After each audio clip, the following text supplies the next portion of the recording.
Hey, everybody. Welcome to the For the Town, the podcast. My name is Brian Doback, and I'm the pastor at Streamsong Church in Doylestown, and we're for Doylestown. And on this podcast, we're seeking to discover the God-given creativity, the drive, and the passions of people and leaders within the Doylestown and Central Bucks community.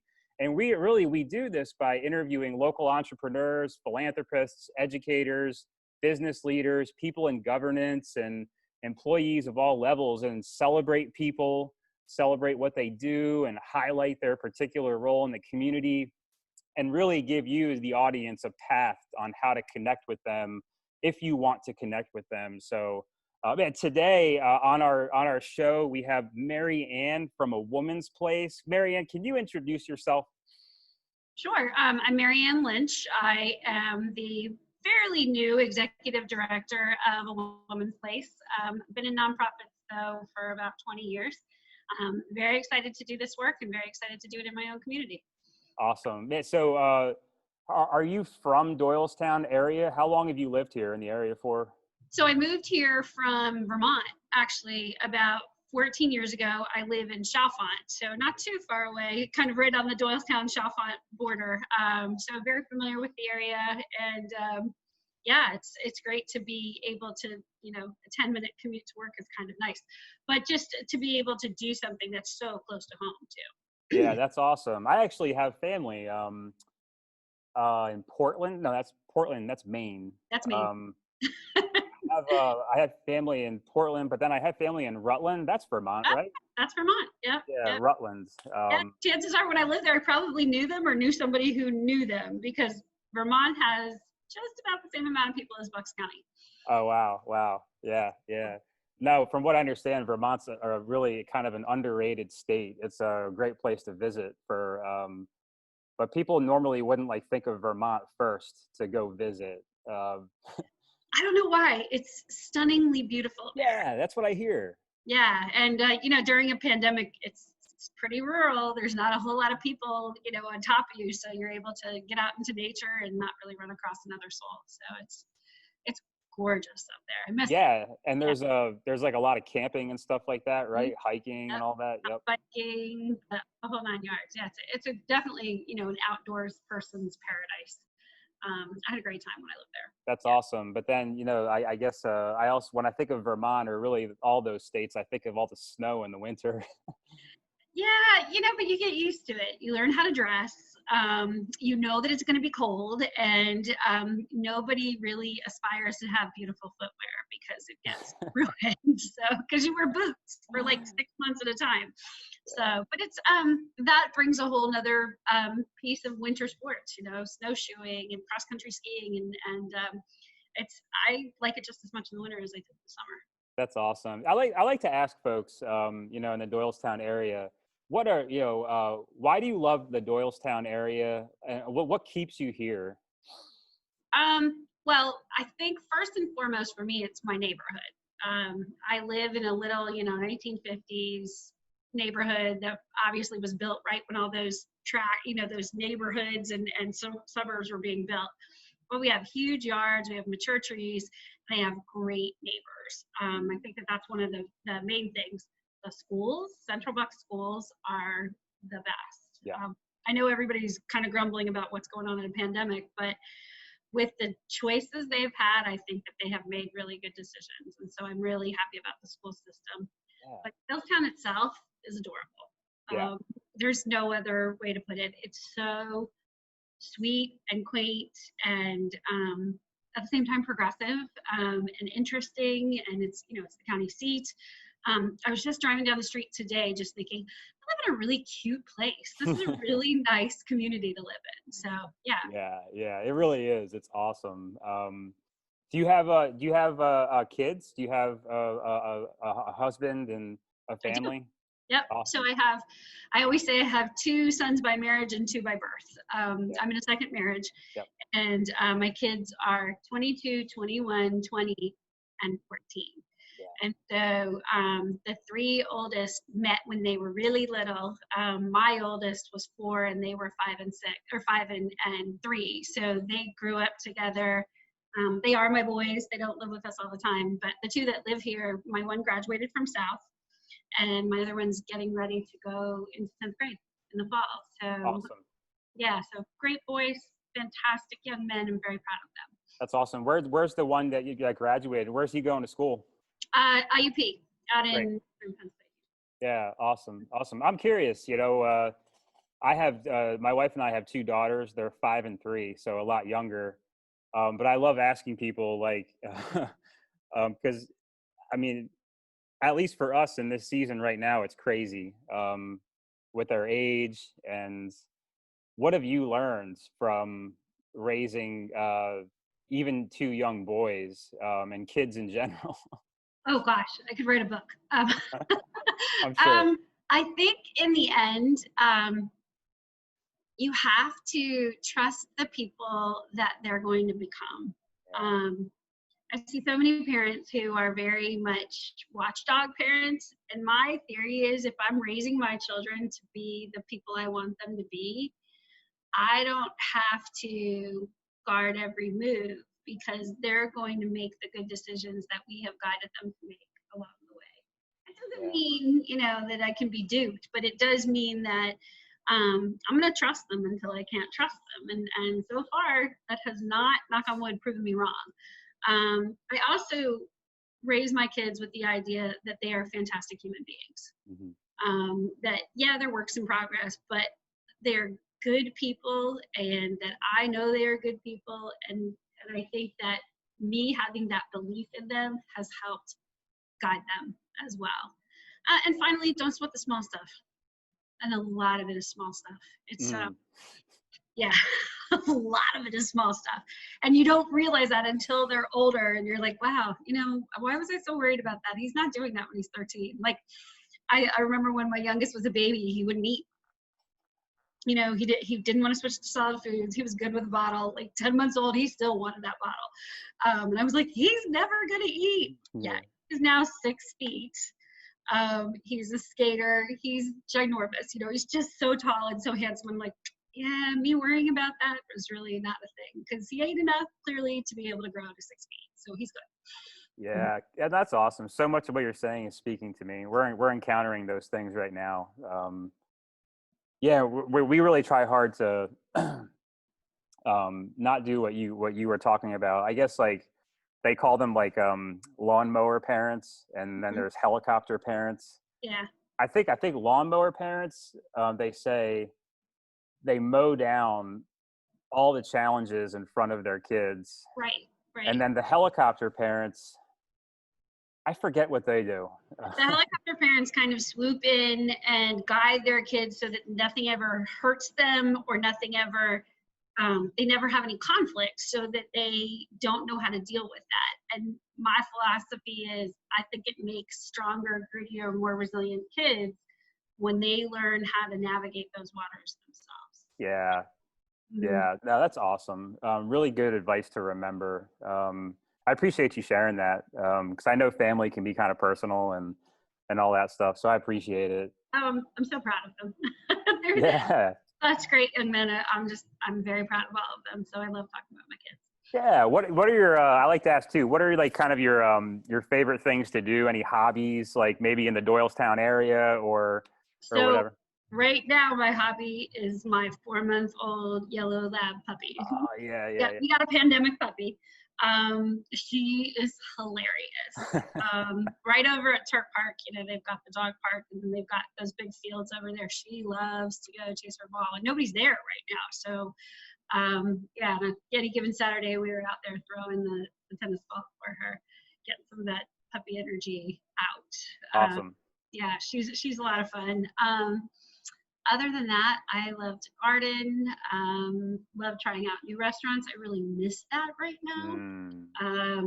Miss, sitting outside, sitting inside too, having an adult beverage and chilling out. So I can't wait till I feel more safe doing that. Other than that, my job and my kids take a lot of my time. So yeah, definitely. My job especially right now. Yeah, I'm sure. We'll talk about it in a little bit, but I'm sure there's an elevated need in the organization that you're in. I think that's a good transition into, starting to talk about a woman's place. Man, when I was thinking about in the past, even now, thinking about a woman's place, I really appreciate what the organization does and what the organization is about. At the same time, I'm also like so sorry that it has to exist. Does that make sense? Yep. So it's kind of like it's heartbreaking. But then, like, I appreciate what you guys do, and it's exciting to know that an organization like AWP is out there. Can you kind of like just tell us, what AWP at its core is all about? And yeah, like, what's it all about at its core? Sure. I think kind of our tagline says it best. Underneath everything where we write a woman's place, it says on the road to flourishing. And so what it's about is it's a response to domestic violence. And so we are there to be the immediate responders so that someone can get to a safe place and feel safe. But we're also about extricating the messiness of some of these relationships to help people get onto the road to flourishing. A lot of people think that, it's just women. It is all survivors of intimate violence. It's not necessarily just women. So we provide a lot of support to get there. We have a shelter, which provides immediate safety needs for those who need it in that crisis moment. We also have, the first line of entering into the organization is our hotline. And so people can be directed to our shelter, they can be directed to a counselor, they can be connected to our legal services, they can be connected to a first response advocates. And the staff that I have is on the ground, 24/7, trying to help folks who are trying to get out of a physical violence situation. And it can be physical, mental, emotional abuse, so psychological abuse. We are here to help in any of those respects. Yeah, that's awesome. Now, you mentioned you're really only 2 months into your job. Can you kind of talk about your process, and how you've gotten to where you are now? Like, how did you get into all of this stuff? And what was the beginning? And then how did you get here? It was pretty personal for me. So my history has been in hunger relief and housing. Before I came to a woman's place. But for me, it was experiencing a pretty painful divorce myself, and being in a situation where my ex-husband, we were both pretty young. And when he left me in a pretty dire financial situation. And so I found myself having to use a food shelf, really struggling to pay rent. My now 21-year-old and I moved 7 times within the first 7 years. And although he was not abusive, and I have a great relationship with him now, so I'm, I have nothing bad to say about him now. I just think about so many other women trying to extricate themselves from a situation like that and having no resources, having nowhere to turn, and being really just stuck in a situation that they don't know how to get out of. And so organizations like a women's place are so necessary and so needed, and just a phone call away. I think that's one of the things I love about this organization the most. But I've worked in food insecurity. I worked at Phil Abundance. I ran Habitat for Humanity of Montgomery and Delaware counties for about 7 years. And, during that time, I think I just get deeper and deeper into the fact that there's so much suffering in the world. And that I have been given a gift to help people who are suffering come out of it in some way. And so that kind of is my driver. I feel like, some people are called to do things. I feel like nonprofit, human services, nonprofit work, it's my calling. This is what I'm supposed to do. And so I try to do it well, and I try to make a difference in the meantime. That's awesome. Did you go to college to get into like nonprofit work, or no?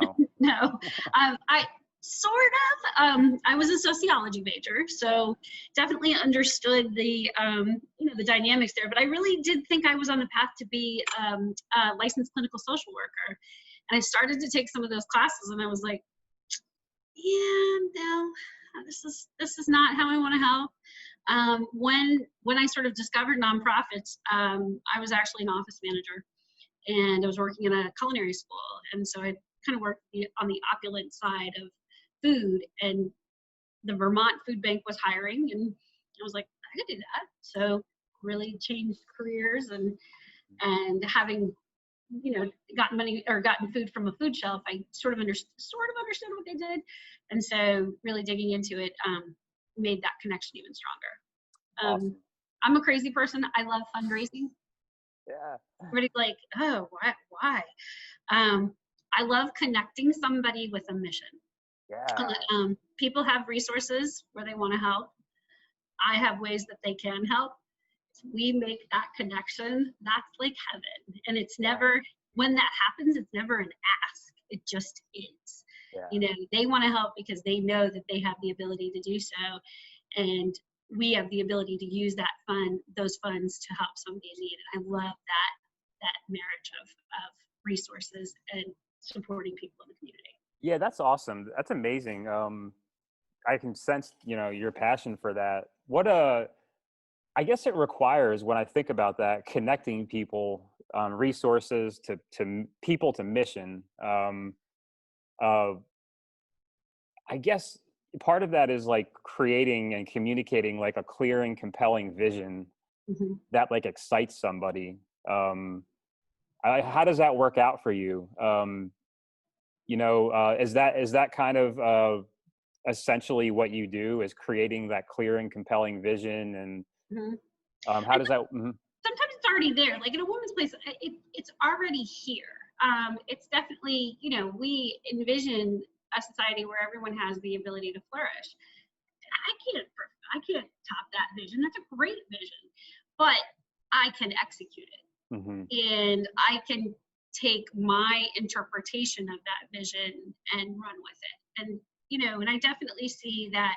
I love the services we provide, but I see gaps too, and I see opportunity for us to continue to help people beyond the crisis of domestic violence, so that they can get on that road and flourish and grow and recover too.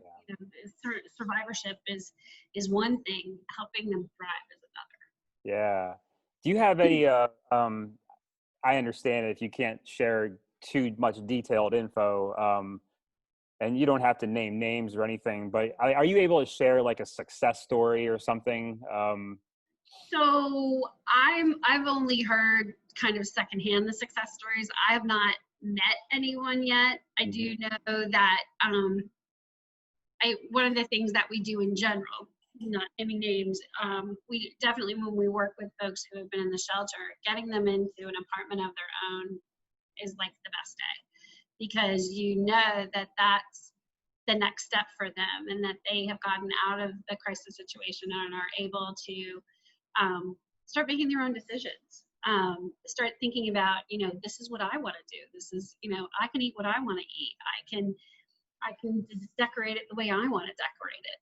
And that is huge, and it's very empowering for survival. So I think I've watched it happen a couple of times already, and that's exciting to see people move on to that next step. That's awesome. Yeah. And I would imagine when a woman, or in this case, a woman, experiences like that freedom, I mean, is there still like they have to kind of like reestablish their life in a way where their husbands doesn't know where she is or can't find her or anything like that? Is that a situation that's common where? It is. There's oftentimes there's children involved, and so there has to be some sort of negotiation with that as well. A lot of times they may not be married, so they may not have to go through the divorce situation. But for her safety, yeah, we support women through a very confidential process so that they can be safe. Yeah. And relocate safely as well. Yeah, my heart was broken. So a couple of months ago, it was when our church bought all the toiletries and stuff during a drive that you guys had, and one of my leaders dropped off the box of stuff, Um, but I think he couldn't drop it off at an actual shelter because it's private info where those shelters are, because the husbands or the abusers can't know where these shelters are. So I think he had to drop it off at another place. Right. Right. And that just kind of broke my heart. It made me kind of realize how just the web, the deep web that unfortunately that women find themselves in. And Mhm. yeah, it just really kind of it touched me in a different way. I think it did me as well. Yeah, our shelters have to be in undisclosed locations so that people aren't able to find them. And I think for me, what has really touched me is that, you know, you get into a situation where you think that this partner is going to love and care for you, and um, you know, there can be ulterior motives there. There can be there's definitely sort of a case study of an abuser, and it breaks my heart to watch someone get themselves, and they don't get themselves there. That's a misnomer. They choose somebody based on the fact that the somebody seems to be treating them well and giving them what they need emotionally. And over time, that person sort of, a lot of times they will calculate how they've brought them in and then how they keep them there. Mm. And so I think that that's something, that we're really trying to stress with our survivors is this is not your fault. You did not cause this. You did. It wasn't because you didn't see something or you moved forward in a relationship you shouldn't have. This isn't your fault. And I think that's something that we stress over and over and over again. And hopefully it internalizes sometimes and people start to believe it. Yeah, yeah. I actually have a close family that is now out of not a physically abusive relationship, but she is out of what we've been able to identify as like I think her ex-husband was a narcissist, Mm. and that carried along with it a lot of emotional and mental abuse. Mm-hmm. And she has a couple kids, and they're still going through the divorce process, and it's the ugliest thing that I've ever seen happen. Um, with him being the way he is, and he's really trying to ruin her life and take the kids away completely. It's crazy. It's wild. I'm a I love movies. It's one of my things, and and I remember as a kid I watched that movie with Julia Roberts. Oh, yeah, yeah, yeah. I forget what it was called, but she was Oh, in an I abusive think about that a relationship. lot, about her husband and how controlling he was, and she moves to the small town, and yeah, Yeah. yeah, it's there's definitely pieces of it. One of the things that we always talk about in our education classes and in counseling is that we have this thing called the power and control wheel. And actually, I think it's on our website. I'm looking at the website now. It is under our education and resources. And so basically, though, what it talks about are sort of characteristics of someone who is trying to control and exert power over another person. And I think it gives, if you're in a relationship when you're kind of not sure if some of these things are going on, it's a great resource to look at and go, huh, okay, Mm. maybe I do see some of that. And if you're still not sure, there's always our hotline too. They can certainly, you don't have to be in a dangerous situation to call the hotline. You can, if you're a friend, if you are a relative, if you are seeing something in someone that is concerning, you can call and get resources and information and guidance on how to support them as well. So I think people think that the hotline is only for people who are in absolute crisis, but we are a resource for others as Yeah, that's awesome. I'm curious, my wife, she works in a hospital in Jefferson Hospital. well. Mm-hmm. She's a clinical dietitian, and she works in the intensive care unit, or she did for a long time. And now she's in the ALS department. But she's been around so much and seen so much. And she really has to fight against I guess the word is being jaded Mhm. and becoming insensitive, not to the people, but to the work. Right. You know, I guess I'm curious, like for you or for anybody at AWP, I mean, do you guys find yourselves having to kind of fight against that like jadedness Yeah. with the work? Yeah. I think that they call it residual trauma, Mm. because the work is so intense and it's so personal, and it would be really easy to get super angry or super involved in our folks' lives. And so we're very intentional about self-care with our employees, and we're very intentional about good boundaries and talking about what do good boundaries look like. Because if you have good boundaries as either a clinician or a provider or even an administrator, you are less likely to let that jaded feeling take over and make you incapable of doing your job. I do a lot of, this sounds terrible, compartmentalization. When I'm home playing with my puppy, I'm playing with my puppy. Mm-hmm. Or I am hanging out with my 14-year-old. I have to remove my head from here because it's not healthy if I'm in it all the time and and I feel it all the time. When I'm here, I feel it, and I give this 150%, but I have to turn my brain off when I go home and do something else in order to come back the next day and Yeah. be as fresh and just as capable of doing that job.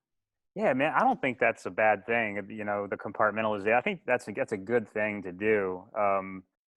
You know, for a lot of people, maybe, I mean, like, when you go home, do you just put your laptop away? No checking emails.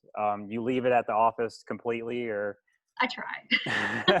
It doesn't always happen, because we're all plugged in all the time now. Yeah. But I have my phone and I can see things on there, but I can choose or choose not to respond to it as well.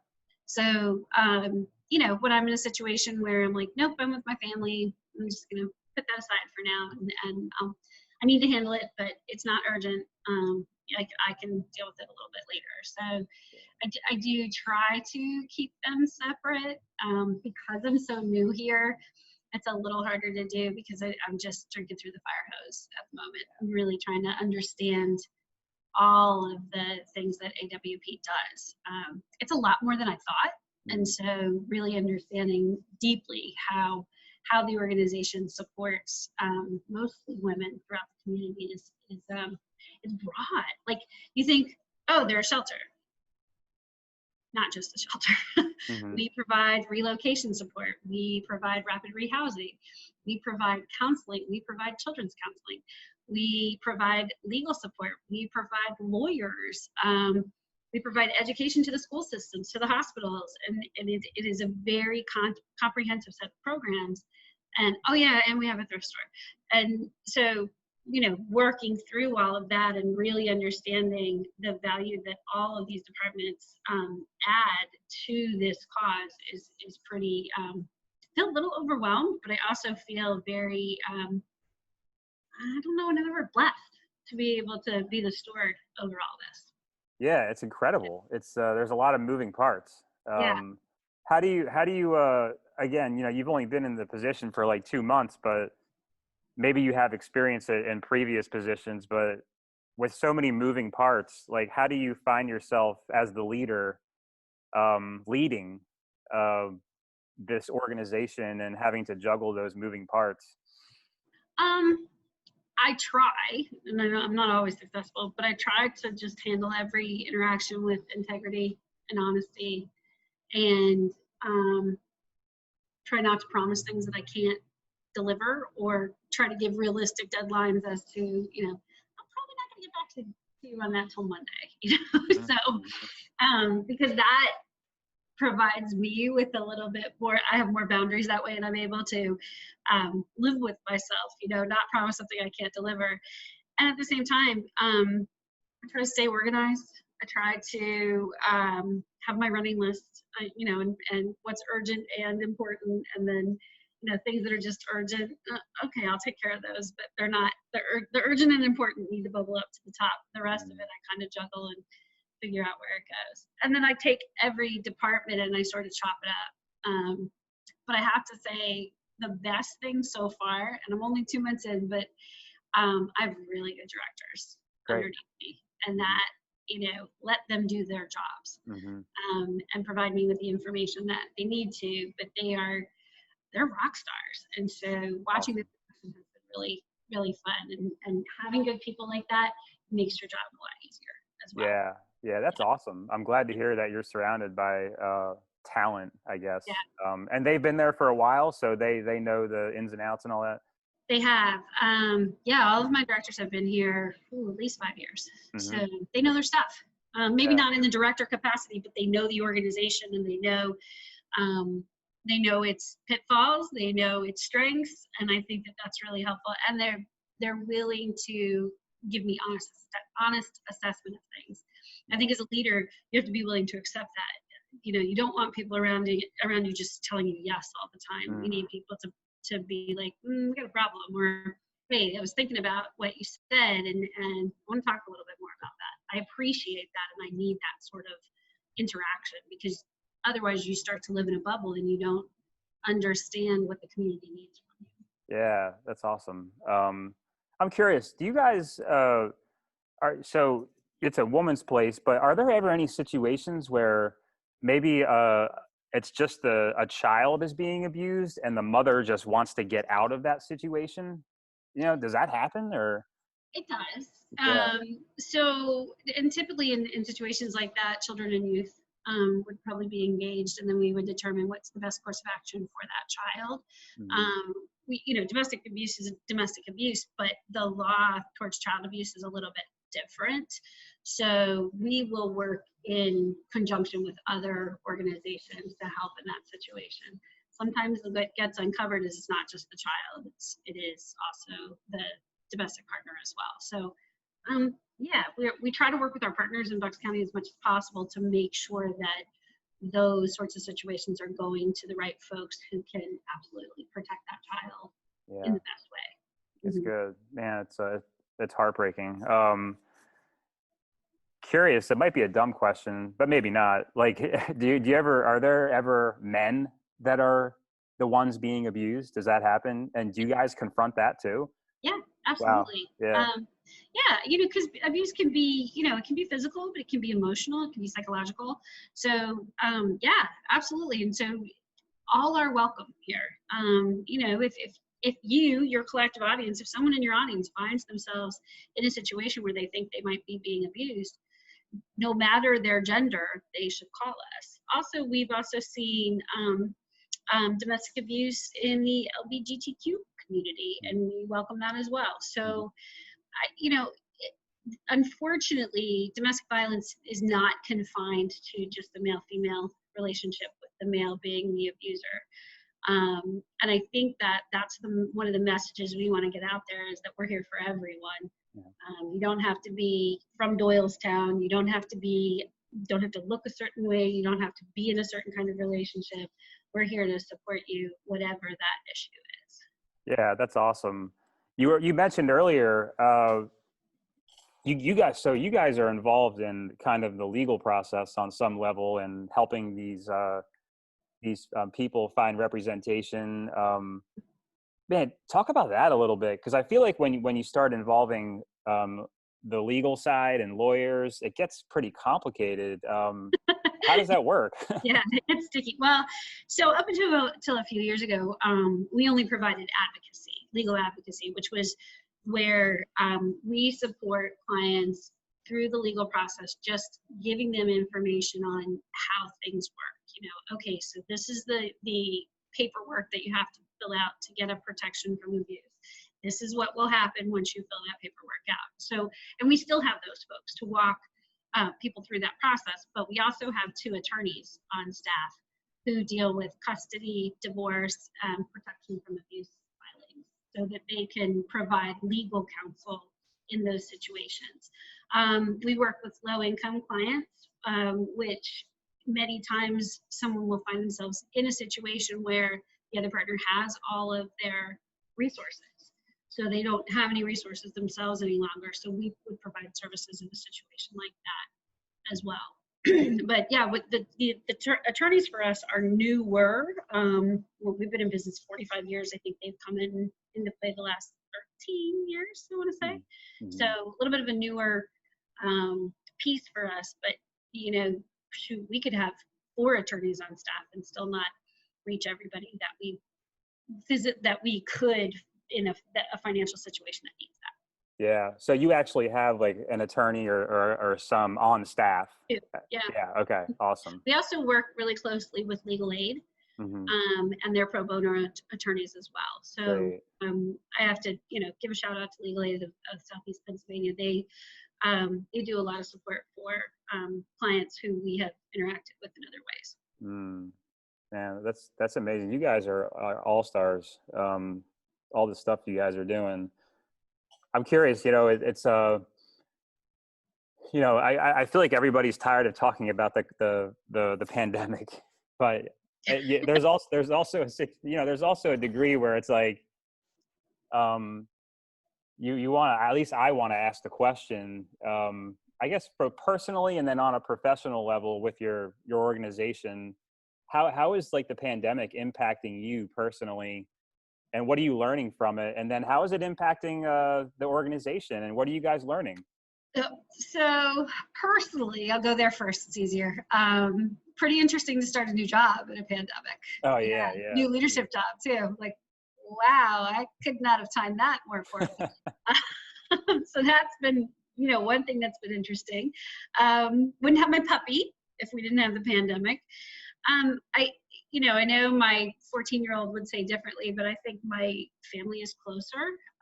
We, through March and April, we were together pretty much 24/7, and I really enjoyed that. My 21-year-old is home right now, so part of me is kind of like, I like this, and so I really tried to take it sort of a snapshot of those moments and just appreciate them. And we all got on each other's nerves, but also what developed out of it was a better way for us to talk to each other, which was fantastic. Rely a lot more on technology. I'm more in touch with my parents than I have been because they now know how to Zoom, and so you can actually see them and have a conversation with them. Professionally, it's been challenging.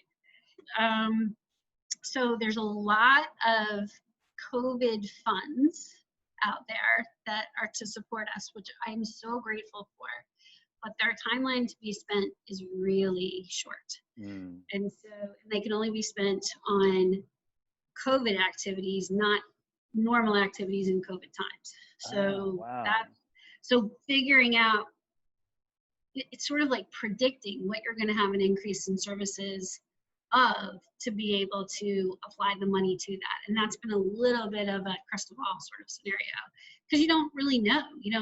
Next week, there might be a new directive that is going to change the way you're handling things. But I think in terms of the organization, we're essential. We don't close up shop. We can't go into quarantine just because there's a pandemic. Our services have to continue whether we're in quarantine or not.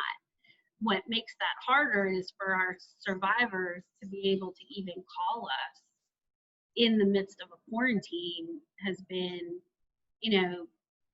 they can't get out. They can't get on the phone. They're not able to reach us. And so I think we all worry that there's people that we're not, especially when we were in the red and the yellow, there's people that we were not reaching. So it's required a lot of creativity and a lot of shifting of the way that we do business to make sure that we can still help those who really need this help quickly. And so we've had to pivot a lot. I think a lot of nonprofits have had to do that and figure out very quickly how they can continue to serve, but do so either virtually or outside or what have you, to be able to continue to reach people. For us, the shelter operations have changed a bit, making sure that people are safe and the shelter's clean and sanitized. And then, court is open, but it's a little challenging with the social distance and all that. So that's been interesting to kind of navigate that and still keep the employees safe. It's been, I think that my key takeaway is that you have to be flexible and just kind of, and you have to vet your sources of information. Mm. Because there's so much being thrown at you that you're like, what's true, what's not true. And it's like, you know what? I'm just gonna stick. This one seems to be pretty accurate, and I feel like I can trust them as a source of information. So I'm gonna stick with that one and kind of ride that course. And that has seemed to help me a bit. Yeah. So I'm curious, like I've read in the news and some articles here and there that domestic abuse is on the rise due to the pandemic. Right. So now in your organization, do you guys, are you seeing that? You find that to be true? Yeah. Yeah. Yeah. So the calls to our call center have definitely increased. Yeah. Yeah. That's so sad. Yeah. So, and our ability to, the ability of the survivor to leave is a bit more challenged as well. So trying to help them create safety plans when they can't leave is something that we're really concentrating on and helping them figure out how to try to stay safe during all of this. Yeah. And Mm-hmm. yeah, what are you curious? Despite the pandemic, like what are you grateful for, and like what do you miss? Do you miss anything that's gone away during the pandemic? Well, I think going to restaurants. I think that's that's a silly thing. I think movies. Mm-hmm. I really miss my gym. Mm-hmm. That was kind of my stress reliever. I really liked because I could leave for an hour and just go have my own time to do the cross trainer or whatever. I have to do that at my house now. So, and everybody's like, "Hey, I have a question for you." So, I think honestly, I think I miss my family the most. I'm pretty tight with my mom and my sister and my brothers and my dad, and not being able to see them on a regular basis has been really challenging. Yeah. So unfortunately, we had 2 deaths in our family just recently. So I did get to see them then, but not being able to hug anyone, being able to comfort anyone during that was the worst. Yeah. My dad is sitting there. My stepmother passed. My dad had to sit alone. We couldn't even hug him, and I miss that. And that's why I pray really hard for this to go away. Yeah. This pandemic has stripped us of a lot of those intimate things that are so important in life. I miss in-person meetings too. Yeah. Mm-hmm. I'm very much an extrovert, very much like to read people and read body language, and not being able to have in-person meetings as well. Yeah, I'm totally over these Zooms. I'm over it. And I had 12 hours of Zoom the other day. I had the worst headache. Wow. Yeah, it was a long day. That's awful. 12 hours. I really try to limit myself to maybe like 2 hours, 3 hours max.